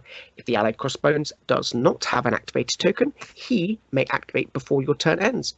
So it's quite similar to the husband and wife combo that we see in Proxima and Corvus. However, this is a bit more of a one-way relationship. Sin wears the pants and tells Crossbones where to go and what to do and when to do it. And no one is going to say no to her because she is crazy. She be crazy. Yeah, this is a really neat way in upping the usefulness or utility of a character like Crossbones, who already was seeing slightly more love in Criminal Syndicate. But yeah, I think this is really cool. Range 4, means you're probably not going to be able to use the full movement of Sin if you're wanting to get Crossbones up, but you don't have to use this all the time. That's the beauty of this ability. The thing is, she doesn't want to be running headlong into the opponents anyway. No, because you really want to be making the most out of the stealth. I mean, you could hit and run, so move, hit and run, and move back out of it, and then still be within 4 of Crossbones, and Crossbones can then activate. But yeah, I think this is perfectly fine. And way to go, MG. We're just coming up with a really neat ability which just raises the utility of a character who was a bit more maligned than others, even if he wasn't as maligned as he always was. But I think it's probably the time to move on to her leadership ability, which is the Red Mayhem. Now, this is white the block of text. So during the cleanup phase, after scoring victory points, that's key, after scoring victory points. So you're never going to negate your opponent from scoring, which is good. I think it would be very feel bad if it was before. But roll a die for each objective token contested by an allied character. If the result is a crit, hit, or a wild, push each enemy character contesting the objective away from the objective token short. Love it. Continues. Roll a die for each enemy character holding an asset token within 2 of an allied character. If the result is a crit, hit, or wild, the enemy character drops 1 asset token of your choice. And obviously when your opponent drops the token, you get to choose where to place it. Now, if they are both holding an asset token and contesting an objective token, you have to do all of the... So you can pick to do all the asset tokens first, or all the contesting the objective tokens. Yeah. But you have to do all of them first. You can't shop and change and go, okay, well, this one's holding an asset token. I want to make you drop it, and then I'm going to push you away. But then over here, I want to drop you. I want to make sure you drop that asset token. You have to do all the asset token dropping first, and then push them away. Yeah, it's deciding where that push, whether you want to push them closer and then make them drop it, or whether you want to make them drop it and then push them. Well, the push always has to be further away. It's further away from the objective, isn't it? What I mean is you could end up pushing them closer to your characters. Oh, yeah. Sure. Absolutely. And you may not want to push them at all. You may quite like them where they are, so you can just beat on them where they stand. Now, the elephant in the room is obviously the fact that each one of these is only a 50-50. Yeah. So, it's pretty mayhem-like, it's pretty chaotic, it seems to fit Cynthia's character to a T, but I think it's so polar opposite of Red Skull And that is why I really, really like it. This seems to be like a complete flip reverse from what we normally expect from Cabal, which is these slightly more control-y, attrition-y lists with more control elements from like Loki and MODOK and Enchantress and Red Skull just being able to push people away, tank hits, and be a little bit more, grindy in that asset. And then we get this one, which can just be really, winning on scenario, basically like winning quickly on the objectives, you basically pushing people away, making them drop them so they have to spend more power to pick them up, or even you get to then pick them up because they drop them. I think the push away short, making them then have to spend an action to move back on the point if they want to reaffirm control on a particular point, I think is really good. But the big thing here is the 50-50. If it was guaranteed, I think it would be too good. Oh yeah. So there is always that element of it might not happen. But if it doesn't happen, you've just got to plan for it not happening and be happy when it does. So yeah, it's an interesting one. I think for me, I'm gonna have to play it a few times to see how it works. Like I know how it works, but like how effective it's going to be.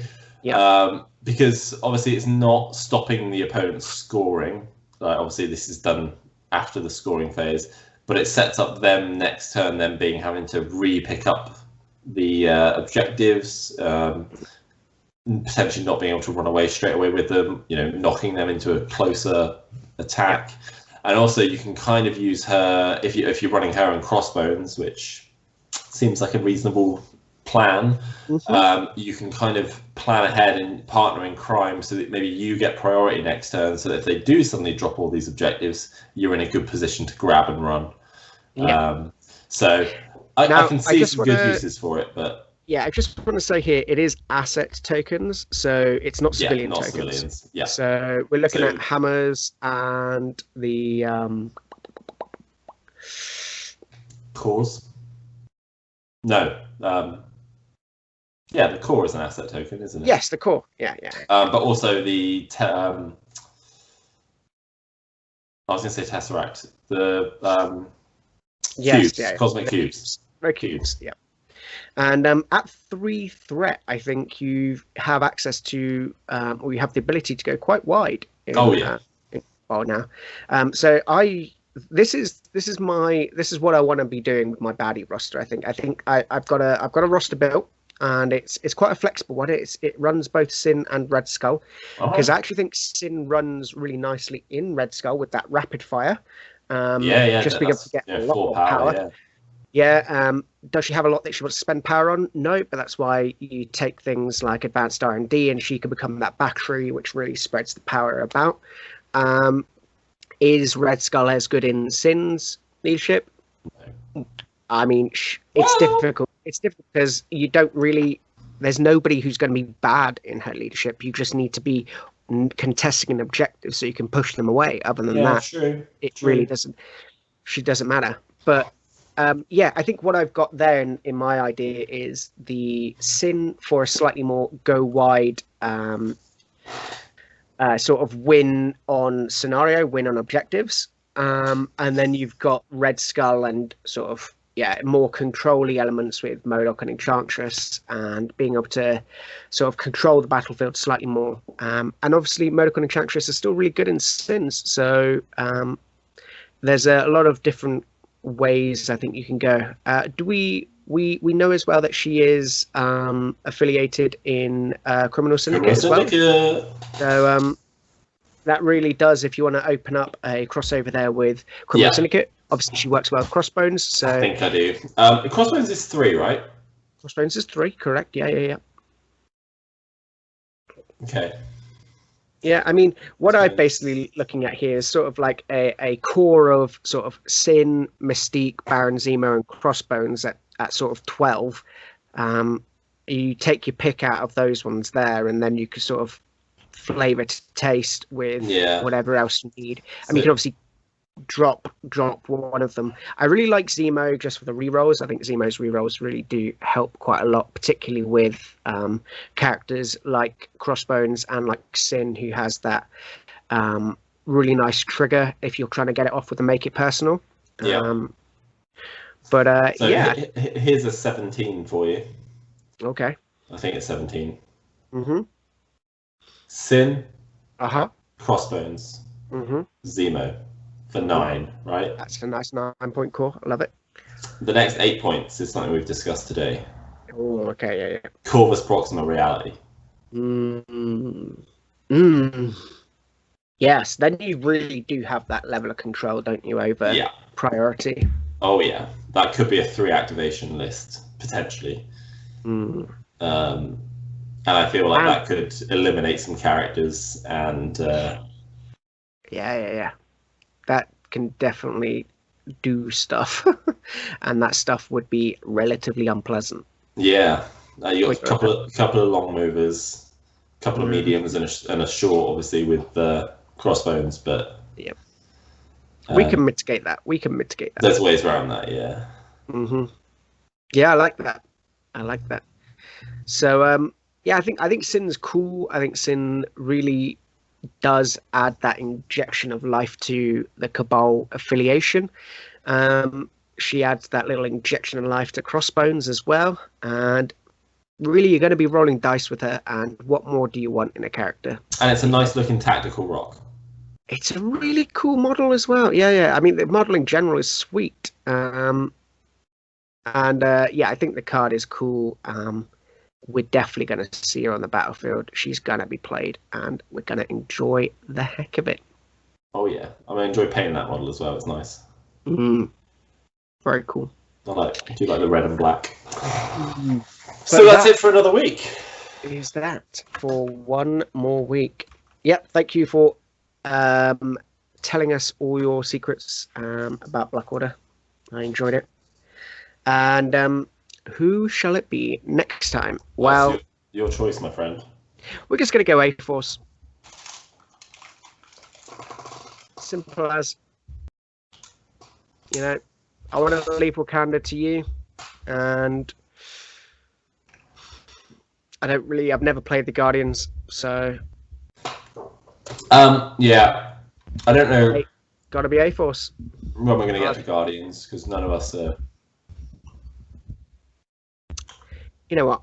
Maybe we can get another one of members of our group to chime in. Maybe on Guardians. Yeah. I know Marcus has played Guardians a fair bit, so maybe drag him in. But yeah, it'll be A-Force and a look at Viper.